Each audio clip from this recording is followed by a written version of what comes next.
महिला एसपी साहिबा अदिति राठौर भिखारी बनकर एक गांव में पहुंची, जिस गांव में कुंवारी लड़कियां प्रेग्नेंट हो जाती थीं। मध्य प्रदेश के हिमपुर थाना क्षेत्र में बसा एक छोटा सा गांव था हरिदासपुर। देखने में यह गांव बिल्कुल साधारण था। चारों तरफ खेत, कच्ची सड़कें, मिट्टी के घर, सुबह की चिड़ियों की आवाज और शाम को ढलता सूरज, सब कुछ बिल्कुल सामान्य। लेकिन इस गांव के अंदर एक ऐसा खौफ छिपा हुआ था जिसे कोई खुलकर बोलने की हिम्मत नहीं करता था। यहां के लोगों की आंखों में एक अजीब सा डर था, खासकर उन परिवारों के चेहरे पर जिनके घर में जवान होती बेटियां थीं। हरिदासपुर अब सिर्फ एक गांव नहीं रह गया था, बल्कि एक ऐसा रहस्य बन चुका था जो हर गुजरते दिन के साथ और भी गहरा होता जा रहा था। गांव में पिछले कुछ महीनों से एक ऐसी घटना बार बार हो रही थी जिसने पूरे इलाके को हिलाकर रख दिया था। जो भी लड़की इस गांव में जवानी की दहलीज पर कदम रखती, कुछ ही दिनों में उसके पेट में दर्द उठता और जब उसे अस्पताल ले जाया जाता तो डॉक्टर एक ही बात कहते, यह लड़की गर्भवती है। यह सुनते ही परिवार वालों के पैरों तले जमीन खिसक जाती। कोई विश्वास ही नहीं कर पाता कि ऐसा कैसे हो सकता है। ना लड़की का किसी से कोई संबंध, ना घर में किसी बाहरी व्यक्ति का आना जाना, फिर भी वह गर्भवती कैसे हो सकती है। शुरुआत में लोगों ने इसे एक दो मामलों की गलती समझा, लेकिन जब ऐसे मामले एक दो नहीं बल्कि पूरे 15-16 हो गए तो गांव में जैसे सन्नाटा छा गया। हर घर में बस एक ही चर्चा होती, आखिर यह हो क्या रहा है। लोगों ने अपनी बेटियों पर इतनी सख्ती कर दी कि उन्हें घर से बाहर निकलने तक की इजाजत नहीं थी।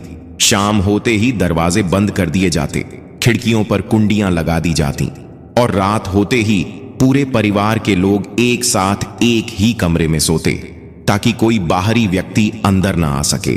लेकिन सबसे डरावनी बात यह थी कि इतनी सख्ती के बावजूद भी यह घटनाएं रुक नहीं रही थीं। ऐसा ही एक मामला था रणवीर ठाकुर का। रणवीर ठाकुर गांव का एक सीधा साधा किसान था जिसकी एक ही बेटी थी, काव्या। काव्या अभी अभी 16 साल की हुई थी। मासूम चेहरा, बड़ी बड़ी आंखें और सपनों से भरी जिंदगी। लेकिन उसे क्या पता था कि उसकी जिंदगी एक ऐसे मोड़ पर पहुंचने वाली है जहां से वापस लौटना आसान नहीं होगा। एक दिन अचानक काव्या के पेट में तेज दर्द उठने लगा।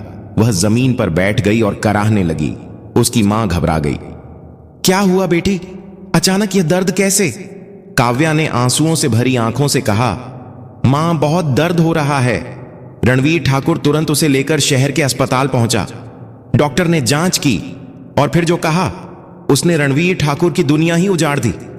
आपकी बेटी गर्भवती है। यह सुनते ही रणवीर ठाकुर के हाथ से कागज गिर गए। उसकी आंखें फटी की फटी रह गईं। क्या यह कैसे हो सकता है डॉक्टर साहब? मेरी बेटी तो घर से बाहर तक नहीं जाती। डॉक्टर ने गंभीर आवाज में कहा, रिपोर्ट बिल्कुल साफ है, यह सच है। रणवीर ठाकुर की आंखों से आंसू बहने लगे। वह जमीन पर बैठ गया और सिर पकड़कर रोने लगा। हे भगवान, मैंने किस जन्म का पाप किया है? घर लौटने के बाद काव्या की मां ने उसे पकड़कर पूछा, सच सच बता, क्या तू किसी से मिलती थी? कोई लड़का है तेरी जिंदगी में? काव्या फूट फूट कर रोने लगी। नहीं मां, मैं कसम खाती हूं, मेरा किसी से कोई रिश्ता नहीं है। मुझे खुद नहीं पता यह कैसे हुआ। उसकी बातों में सच्चाई थी, उसकी आंखों में डर था, लेकिन हालात ऐसे थे कि कोई भी उसकी बात पर विश्वास करने को तैयार नहीं था। धीरे धीरे यह खबर पूरे गांव में फैल गई। लोग तरह तरह की बातें करने लगे।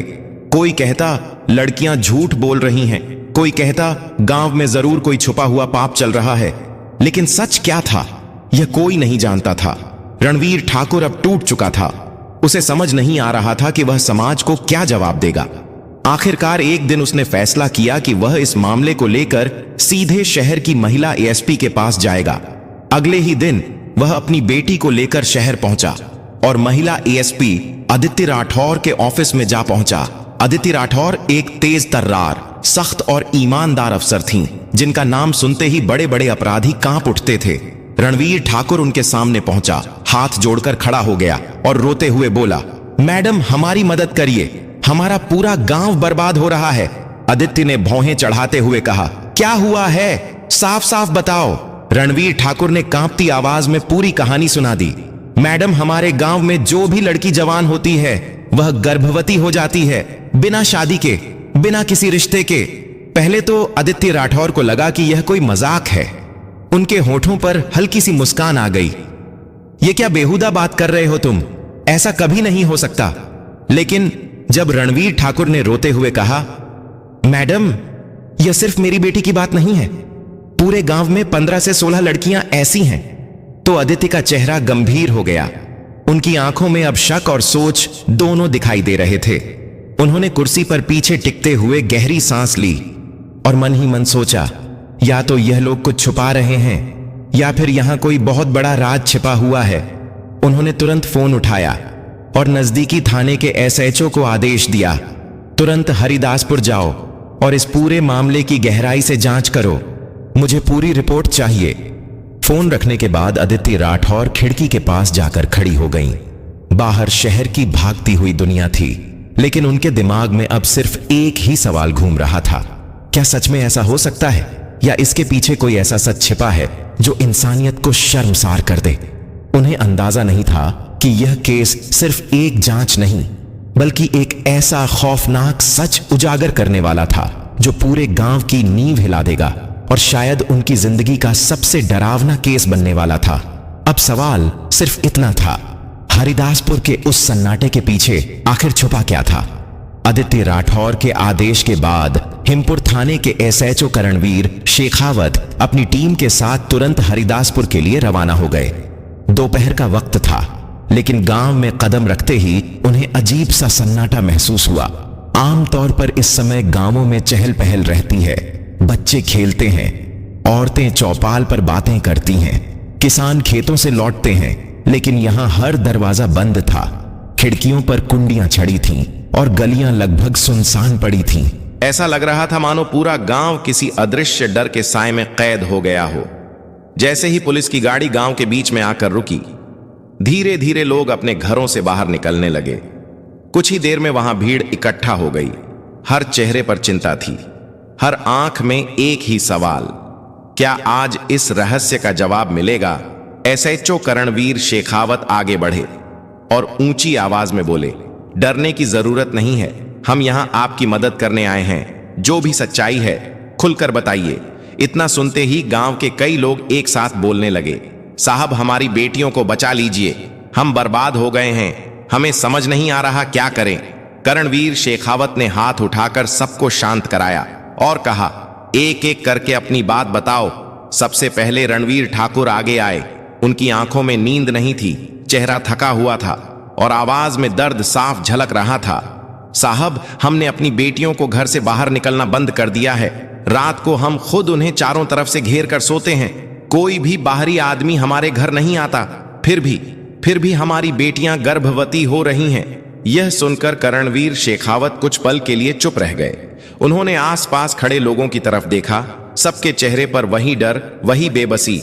उन्होंने अपनी टीम को इशारा किया, पूरे गांव की तलाशी लो, हर घर, हर कोना चेक करो और खास तौर पर उन घरों पर ध्यान दो जहां ऐसी घटनाएं हुई हैं। पुलिस टीम तुरंत अलग अलग दिशाओं में फैल गई। हर घर की जांच होने लगी। दरवाजों के ताले, खिड़कियों के कुंडे, दीवारों की ऊंचाई, सब कुछ बारीकी से देखा गया। लेकिन कई घंटों की जांच के बाद भी पुलिस को कुछ भी संदिग्ध नहीं मिला। न कोई जबरन घुसने के निशान, न कोई सुराग, न कोई गवाह, जैसे सब कुछ सामान्य हो। लेकिन सच तो यह था कि कुछ भी सामान्य नहीं था। शाम होने लगी थी, सूरज धीरे धीरे ढल रहा था और उसके साथ ही गांव का डर और भी गहरा होता जा रहा था। लोग जल्दी जल्दी अपने घरों के अंदर जाने लगे, दरवाजे बंद करने लगे। ऐसा लग रहा था मानो रात इस गांव के लिए कोई भयावह साया लेकर आती हो। करणवीर शेखावत ने एक बार फिर गांव वालों को इकट्ठा किया और पूछा, क्या किसी ने कभी कुछ अजीब देखा है? कोई आवाज, कोई परछाई, कोई शक? एक बूढ़ा आदमी कांपती आवाज में बोला, साहब कभी कभी रात में कुत्ते बहुत भौंकते हैं, लेकिन जब हम बाहर निकलते हैं तो कोई नहीं दिखता। एक महिला ने कहा, हमारी नींद भी कभी कभी बहुत गहरी हो जाती है, जैसे कोई हमें जगने ही नहीं देता। ये बातें सुनकर करणवीर शेखावत के माथे पर हल्की शिकन आई। उन्होंने मन ही मन सोचा, कुछ तो गड़बड़ है, बहुत बड़ी गड़बड़। लेकिन बिना सबूत के वह कुछ भी कह नहीं सकते थे।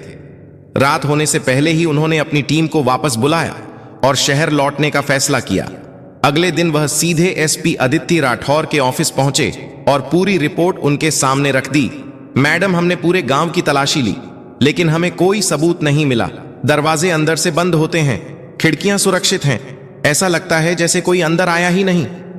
अदिति राठौर ध्यान से सारी बातें सुन रही थीं।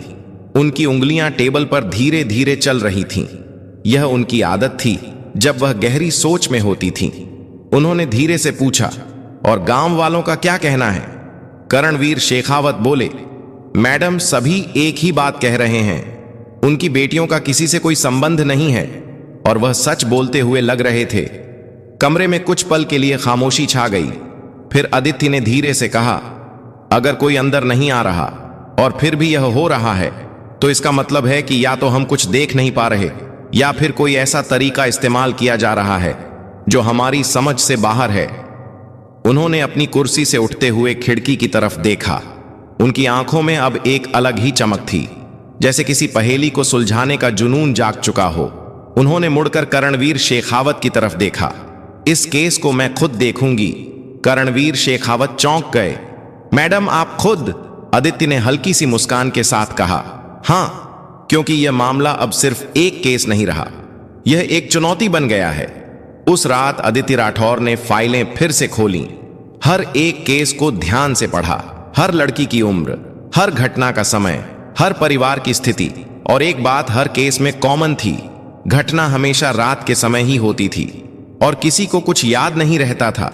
उन्होंने धीरे से खुद से कहा, या तो यह सब झूठ बोल रहे हैं, या फिर कोई ऐसा खेल खेल रहा है जो अब तक किसी की नजर में नहीं आया। अचानक उनके दिमाग में एक विचार आया। उन्होंने तुरंत अपनी डायरी उठाई और उसमें कुछ नोट्स लिखे। Observation needed, direct surveillance, disguise.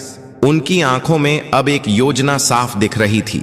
अगली सुबह उन्होंने अपने स्टाफ को बुलाया और साफ शब्दों में कहा, इस केस की जानकारी अब बहुत सीमित लोगों तक ही रहेगी और मैं खुद हरिदासपुर जाऊंगी, लेकिन एक अफसर के रूप में नहीं। करणवीर शेखावत ने पूछा, तो फिर किस रूप में मैडम? अदिति ने हल्की सी मुस्कान के साथ जवाब दिया, एक ऐसी औरत के रूप में जिसे कोई पहचान ना सके। कुछ घंटों बाद शहर की सबसे सख्त और तेज तर्रार एसपी एक साधारण सी भिखारण के वेश में बदल चुकी थी। साधारण कपड़े, बिखरे बाल, कंधे पर एक पुराना झोला और चेहरे पर थकान का अभिनय। अब वह एसपी अदिति राठौर नहीं, बल्कि एक अनजान औरत थी जो रात बिताने के लिए जगह ढूंढ रही थी। दोपहर ढलते ढलते वह हरिदासपुर पहुंच गई। गांव के लोग उसे देख रहे थे, लेकिन किसी ने ज्यादा ध्यान नहीं दिया। वो धीरे धीरे गलियों में घूमती रही, हर घर, हर रास्ते, हर कोने को ध्यान से देखती रही। उसे साफ दिख रहा था कि यहां डर सिर्फ लोगों के मन में नहीं, बल्कि इस गांव की हवा में घुल चुका है। जैसे जैसे शाम होने लगी, गांव में हलचल कम होने लगी, दरवाजे बंद होने लगे, आवाजें धीमी पड़ने लगीं और सन्नाटा फैलने लगा। अदिति ने गहरी सांस ली और मन ही मन कहा, अब असली खेल शुरू होगा। वह सीधे रणवीर ठाकुर के घर की तरफ बढ़ी। वही रणवीर ठाकुर जो कुछ दिन पहले मदद के लिए उसके सामने हाथ जोड़कर खड़ा था, आज वही उसके मिशन की सबसे अहम कड़ी बनने वाला था। दरवाजे पर पहुंचकर उसने धीरे से आवाज लगाई, भैया, रात हो गई है, क्या आज के लिए मुझे यहां ठहरने की जगह मिल सकती है? दरवाजे के पीछे खड़ा रणवीर ठाकुर अभी नहीं जानता था कि उसने जिस औरत को अपने घर में जगह देने का फैसला लिया है, वही इस गांव के सबसे खौफनाक राज से पर्दा उठाने वाली है। रणवीर ठाकुर ने जैसे ही दरवाजा खोला, सामने खड़ी उस भिखारन को देखा। बिखरे बाल, थका हुआ चेहरा, कंधे पर झोला। एक नजर में वह बिल्कुल असहाय लग रही थी। रणवीर ठाकुर का दिल पसीज गया। उसने धीरे से कहा, ठीक है बहन, अंदर आ जाओ, लेकिन आजकल गांव का माहौल ठीक नहीं है, इसलिए ज्यादा इधर उधर मत घूमना। अदिति, जो इस वक्त एक भिखारन के रूप में थी, हल्के से सिर हिलाकर अंदर आ गई। उसने घर के हर कोने पर एक नजर डाली। दरवाजे मजबूत थे, खिड़कियां बंद थीं, और सबसे खास बात, पूरे परिवार का बिस्तर एक ही जगह लगा हुआ था। यानी जैसा गांव वाले कह रहे थे, सब कुछ सच था। इतनी सख्ती के बाद भी यह घटनाएं होना वाकई असंभव लग रहा था। रणवीर ठाकुर ने उसके लिए दरवाजे के पास एक चारपाई डाल दी। तुम यहीं सो जाओ, हम लोग अंदर सो जाएंगे। अदिति ने धन्यवाद कहा और चुपचाप बैठ गई। कुछ ही देर में उसे खाना भी दे दिया गया। उसने धीरे धीरे खाना खाया, लेकिन उसका ध्यान हर आवाज, हर हरकत पर था। उसकी आंखें भले ही थकी हुई लग रही थीं, लेकिन उसका दिमाग पूरी तरह सतर्क था। रात गहराने लगी। गांव में सन्नाटा फैल चुका था। दूर कहीं कुत्तों के भौंकने की आवाज आ रही थी और बीच बीच में हवा के झोंकों से दरवाजों की हल्की चरमराहट सुनाई देती थी। धीरे धीरे घर के अंदर सब लोग सो गए। रणवीर ठाकुर, उसकी पत्नी और उनकी बेटी तीनों गहरी नींद में थे। अदिति चारपाई पर लेटी हुई थी, लेकिन उसकी आंखें बंद होते हुए भी सब कुछ देख रही थीं। उसने घड़ी देखी, रात के 11:45। उसका दिल धीरे धीरे तेज धड़कने लगा। अगर कुछ हो रहा है तो आज जरूर होगा। 12 बजते ही उसने धीरे से आंखें खोली। चारों तरफ गहरा सन्नाटा था। वह बिना कोई आवाज किए उठी, धीरे से दरवाजा खोला और बाहर निकल गई। अब वह गांव की गलियों में थी। अंधेरा, सन्नाटा और एक अजीब सा डर जो हर कदम के साथ महसूस हो रहा था। अदिति धीरे धीरे चल रही थी, हर घर पर नजर डाल रही थी। हर घर बंद था, जैसे अंदर लोग नहीं बल्कि डर कैद हो। अचानक उसकी नजर गांव के किनारे पड़े एक पुराने खंडहर पर पड़ी। दिन में उसने इसे देखा था, लेकिन अब रात के अंधेरे में वह जगह और भी खतरनाक लग रही थी। उसके मन में एक अजीब सा खिंचाव हुआ, कुछ तो है वहां। वो धीरे धीरे उस खंडहर की तरफ बढ़ने लगी। जैसे जैसे वह पास पहुंची, उसे कुछ हल्की आवाजें सुनाई देने लगीं, किसी के लड़खड़ाते कदमों की आवाज, जैसे कोई नशे में हो। अदिति तुरंत एक टूटी दीवार के पीछे छिप गई। कुछ ही सेकंड बाद उसने देखा 2 आदमी खंडहर के अंदर से बाहर आ रहे थे। उनकी चाल डगमगा रही थी, हाथ में शराब की बोतल थी और चेहरे पर एक अजीब सी मुस्कान। उनकी आंखें देखकर ही समझ आ रहा था कि यह लोग सामान्य नहीं हैं। अदिति की नजरें उन पर टिक गईं। यह लोग कौन हैं और रात के इस समय यहां क्या कर रहे हैं? वो चुपचाप उनका पीछा करने लगी। दोनों आदमी धीरे धीरे गांव की तरफ बढ़े और फिर अचानक एक घर के पास रुक गए। अदिति की सांसें थम गईं। उसने देखा उनमें से एक आदमी दीवार पर चढ़ा और अंदर कूद गया। कुछ ही सेकंड बाद उसने अंदर से मेन गेट खोल दिया और दूसरा आदमी भी अंदर चला गया। अदिति के दिमाग में जैसे बिजली कौंध गई। तो यह है रास्ता। उसका दिल तेजी से धड़कने लगा। अब उसे यकीन हो चुका था कि यही लोग इस रहस्य की चाबी हैं। वह तुरंत घर के पास पहुंची, लेकिन इतनी दूरी बनाकर कि कोई उसे देख ना सके। उसने अपनी रिवॉल्वर निकाली और इंतजार करने लगी। करीब आधे घंटे बाद दरवाजा फिर से खुला। दोनों आदमी बाहर निकले, पहले से ज्यादा ढीले, जैसे कोई काम करके लौटे हों। बस यही वह पल था जिसका अदिति को इंतजार था। वो तेजी से उनके सामने आ गई और जोर से चिल्लाई, रुको, एक कदम भी आगे बढ़ाया तो गोली मार दूंगी। दोनों आदमी अचानक रुक गए। पहले तो वे चौंके, फिर हंसने लगे। अरे यह तो वही भिखारन है, उनमें से एक बोला। अरे हट जा रास्ते से, नहीं तो तुझे ही उठा ले जाएंगे। लेकिन अगले ही पल धड़ाम, अदिति ने हवा में फायर कर दिया। गोली की आवाज पूरे गांव में गूंज उठी। अब दोनों आदमी पूरी तरह डर चुके थे। उनके चेहरे का रंग उड़ चुका था। वे वहीं जम गए। कुछ ही सेकंड में गांव के लोग अपने अपने घरों से बाहर निकलने लगे। हर कोई उस दिशा में भाग रहा था जहां से गोली की आवाज आई थी। रणवीर ठाकुर भी दौड़ता हुआ वहां पहुंचा और जैसे ही उसने देखा कि उसके घर में ठहरी भिखारन 2 आदमियों पर बंदूक ताने खड़ी है, उसकी आंखें फटी की फटी रह गईं। ये क्या हो रहा है? अदिति ने बिना समय गंवाए जोर से कहा, इन दोनों को पकड़ो। यही हैं वह लोग जो तुम्हारे गांव की बर्बादी की वजह है। गांव वाले पहले तो हिचकिचाए, लेकिन फिर गुस्से में आकर सब एक साथ टूट पड़े। कुछ ही पलों में दोनों आदमी काबू में थे। वे छटपटा रहे थे, लेकिन अब बचने का कोई रास्ता नहीं था।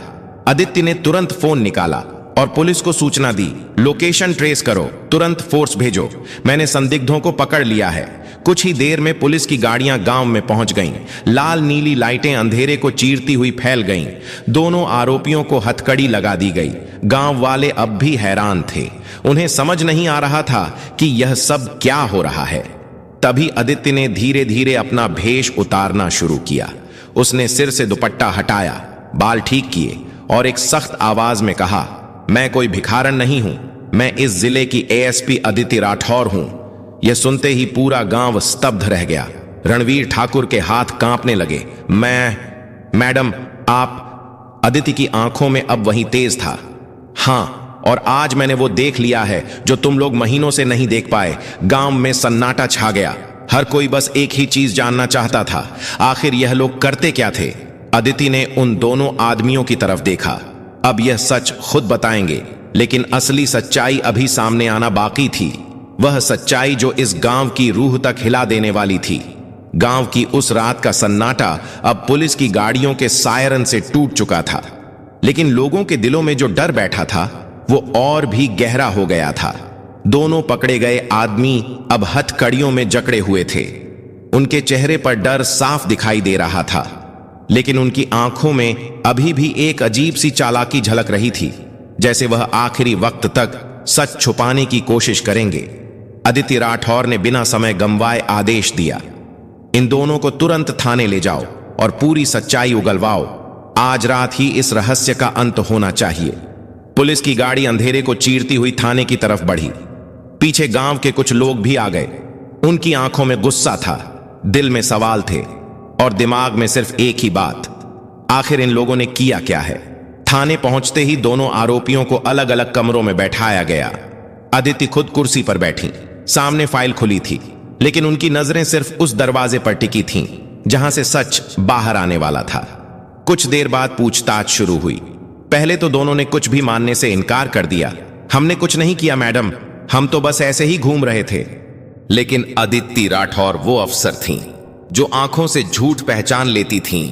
उन्होंने सख्त आवाज में कहा, देखो, सच बोलोगे तो शायद सजा थोड़ी कम हो जाए, लेकिन अगर झूठ बोलते रहे तो मैं तुम्हारी जिंदगी को ऐसी अंधेरी बना दूंगी कि तुम खुद सच मांगोगे। उनकी आवाज में इतना दम था कि कमरे में बैठा हर पुलिस वाला भी कुछ पल के लिए चुप हो गया। फिर शुरू हुई असली पूछताछ। सवालों की बौछार, मनोवैज्ञानिक दबाव और कानून की सख्ती। कुछ ही घंटों में दोनों आरोपी टूटने लगे। उनके चेहरे से पसीना बहने लगा, हाथ कांपने लगे और आंखों में डर साफ दिखाई देने लगा। आखिरकार उनमें से एक जोर जोर से रोने लगा, मैडम, हमें माफ कर दो, हम सब सच बता देंगे। कमरे में सन्नाटा छा गया। आदिति ने कुर्सी पर आगे झुकते हुए कहा, बोलो, क्या करते थे तुम लोग? उस आदमी की आवाज कांप रही थी। मैडम, हम रात को शराब पीकर निकलते थे, फिर गांव के घरों को देखते थे। जिस घर में जवान लड़की होती थी उसे हम पहले से पहचान लेते थे। अदिति की आंखें सिकुड़ गईं। आगे बोलो। वो आदमी रोते हुए बोला, मैडम, हम दीवार फांदकर अंदर जाते थे। और उसके साथ वो रुक गया। अदिति ने मेज पर हाथ मारते हुए कहा, साफ साफ बोलो। दूसरा आरोपी भी टूट चुका था। मैडम, हमारे पास एक स्प्रे था जिसे हम घर के अंदर छिड़क देते थे। उससे घर के सभी लोग गहरी नींद में चले जाते थे। उन्हें कुछ भी पता नहीं चलता था। यह सुनते ही कमरे में मौजूद हर पुलिस वाले की रूह कांप उठी। अदिति की मुट्ठी कस गई। फिर पहला आरोपी सिर झुकाकर बोला, फिर हम उस लड़की को उनके बीच से उठा लेते थे और उसके साथ गलत काम करते थे। उसकी आवाज धीरे धीरे खत्म हो गई। कमरे में कुछ पल के लिए ऐसा सन्नाटा छा गया जैसे हवा भी रुक गई हो। अदिति राठौर की आंखों में अब गुस्से की आग जल रही थी। उन्होंने दांत भींचे हुए पूछा, कितने घरों में? दूसरा आरोपी रोते हुए बोला, मैडम, लगभग पूरे गांव में, जहां जहां हमें मौका मिला। यह सुनते ही अदिति के चेहरे का रंग बदल गया। उन्हें समझ आ गया था कि यह सिर्फ एक दो केस नहीं, बल्कि एक पूरी बस्ती के साथ हुआ एक संगठित अपराध था। उन्होंने तुरंत आदेश दिया, इनके खिलाफ धारा 376, 457, 328 और जितनी भी धाराएं लग सकती हैं सब लगाओ और इन्हें ऐसी सजा दिलाओ कि आने वाली पीढ़ियां भी याद रखें। बाहर खड़े गांव वालों को जब यह सच्चाई बताई गई तो जैसे उनकी दुनिया ही उजड़ गई। रणवीर ठाकुर जमीन पर बैठ गया। हे भगवान, मेरी बेटी। उसकी आंखों से आंसू रुक ही नहीं रहे थे। गांव की औरतें रोने लगीं। पुरुषों के चेहरे पर गुस्सा साफ दिखाई दे रहा था। हर किसी के दिल में एक ही बात थी, हम अपनी ही आंखों के सामने लुटते रहे और हमें पता तक नहीं चला। अदिति धीरे धीरे बाहर आईं। उन्होंने गांव वालों की तरफ देखा। उनकी आंखों में दर्द था, लेकिन साथ ही एक सख्त संकल्प भी। उन्होंने कहा, तुम लोगों की गलती सिर्फ इतनी थी कि तुम डर गए थे, लेकिन अब डरने की जरूरत नहीं है। सच सामने आ चुका है और अब इंसाफ भी होगा। उनकी आवाज में इतनी ताकत थी कि वहां खड़े हर व्यक्ति को लगा अब कुछ बदलने वाला है। लेकिन इस सच्चाई ने सिर्फ अपराधियों को नहीं बेनकाब किया, इसने पूरे गांव को अंदर तक झकझोर कर रख दिया था। अब सवाल सिर्फ इंसाफ का नहीं था, बल्कि उन जख्मों को भरने का था जो इस खौफनाक सच ने हर दिल में छोड़ दिए थे। हरिदासपुर की वह रात भले ही बीत चुकी थी, लेकिन उसके छोड़े हुए जख्म अभी ताजे थे।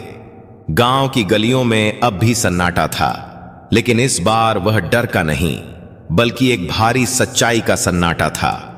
हर घर के अंदर लोग बैठे थे, किसी की आंखों में आंसू थे, किसी के दिल में गुस्सा, तो किसी के मन में अपराध बोध कि आखिर इतने दिनों तक वह इस सच को पहचान क्यों नहीं पाए। थाने में दोनों अपराधियों को सख्त सुरक्षा में रखा गया था। अगले ही दिन उनके खिलाफ केस दर्ज किया गया, धारा 374, 457, 328 और अन्य गंभीर धाराओं के तहत। मामला इतना संगीन था कि इसे फास्ट ट्रैक कोर्ट में भेज दिया गया। अदिति राठौर खुद इस केस की हर अपडेट पर नजर रख रही थीं। वह चाहती थीं कि इन दरिंदों को ऐसी सजा मिले जो समाज के लिए एक मिसाल बन जाए। कोर्ट में सुनवाई शुरू हुई। जब आरोपियों को अदालत में पेश किया गया तो उनके चेहरे से वह झूठी अकड़ पूरी तरह गायब हो चुकी थी। अब वहां सिर्फ डर था और अपने के का पछतावा भी, लेकिन वह पछतावा उन जख्मों को नहीं भर सकता था जो उन्होंने पूरे गांव को दिए थे। एक एक करके सबूत पेश किए गए, मेडिकल रिपोर्ट्स, पुलिस की जांच और सबसे बड़ा सबूत खुद आरोपियों का कबूलनामा। गांव के कई परिवार भी अदालत पहुंचे। रणवीर ठाकुर अपनी बेटी के साथ वहां खड़ा था, उसकी आंखों में आंसू थे, लेकिन इस बार उनमें एक उम्मीद भी थी, इंसाफ की उम्मीद। जज ने पूरे मामले को ध्यान से सुना, हर पहलू को समझा और फिर वह पल आया जिसका इंतजार हरिदासपुर का हर व्यक्ति कर रहा था। जज ने अपनी कुर्सी पर बैठकर सख्त आवाज में फैसला सुनाया। इन दोनों आरोपियों ने जो अपराध किया है वह सिर्फ कानून के खिलाफ नहीं, बल्कि इंसानियत के खिलाफ भी है, इसलिए अदालत इन्हें कठोरतम सजा सुनाती है। कोर्ट रूम में सन्नाटा छा गया। अगले ही पल जज ने फैसला सुनाया, उम्र कैद। यह शब्द सुनते ही गांव वालों के चेहरे पर एक अलग ही भाव आ गया। दर्द भी था, लेकिन राहत भी थी। कम से कम अब वह खतरा खत्म हो चुका था जिसने उनके घरों की खुशियां छीन ली थीं। थाने के बाहर जब अदिति राठौर निकलीं तो गांव के लोग उनके सामने हाथ जोड़कर खड़े हो गए। रणवीर ठाकुर आगे आया, उसकी आंखों में आंसू थे, लेकिन इस बार वह दुख के नहीं, कृतज्ञता के थे। मैडम, आपने हमारी जिंदगी बचा ली। अगर आप नहीं होती तो शायद हम कभी सच जान ही नहीं पाते। अदिति ने उसे उठाया और शांत आवाज में कहा, यह मेरा कर्तव्य था, लेकिन अब तुम्हारा भी कर्तव्य है कि तुम अपनी बेटियों को डर में नहीं बल्कि हिम्मत में जीना सिखाओ। उनकी यह बात सीधे हर दिल तक पहुंची। धीरे धीरे हरिदासपुर बदलने लगा। अब वहां के लोग डर कर नहीं, समझदारी से रहने लगे। उन्होंने अपने घरों की सुरक्षा और मजबूत की, रात में जागरूकता बढ़ाई और सबसे जरूरी, एक दूसरे पर भरोसा करना शुरू किया। लड़कियां जो पहले डर के साए में जी रही थीं, अब धीरे धीरे सामान्य जिंदगी की तरफ लौटने लगीं। हालांकि उनके दिल के जख्म पूरी तरह भरने में वक्त लगेगा, लेकिन अब उन्हें यह यकीन था कि सच चाहे कितना भी छुपा हो, एक दिन सामने जरूर आता है। कुछ दिनों बाद जब सब कुछ सामान्य होने लगा तो अदिति राठौर एक बार फिर उस गांव में आईं। इस बार एक अफसर के रूप में, पूरे सम्मान के साथ। गांव वालों ने उनका जोरदार स्वागत किया, फूलों की माला पहनाई, तालियों की गूंज से पूरा माहौल भर गया। अदिति ने चारों तरफ देखा। अब वही गांव जो कभी डर से कांपता था, आज उम्मीद से भरा हुआ था। उन्होंने हल्की मुस्कान के साथ कहा, याद रखना, अंधेरा कितना भी गहरा क्यों ना हो, एक छोटी सी रोशनी उसे खत्म कर सकती है। बस जरूरत है उस रोशनी को जलाने की। उनकी यह बात हरिदासपुर के लोगों के दिलों में हमेशा के लिए बस गई और इस तरह एक गांव का खौफनाक राज आखिरकार खत्म हुआ। लेकिन यह कहानी सिर्फ एक गांव की नहीं थी, यह एक सीख थी पूरे समाज के लिए कि डर और चुप्पी सबसे बड़े अपराधी होते हैं और सच चाहे जितना भी छुपा हो एक दिन सामने आकर ही रहता है। दोस्तों, अगर आपको हमारी यह वीडियो पसंद आई हो तो इस वीडियो को लाइक करें और हमारे चैनल को भी सब्सक्राइब करें।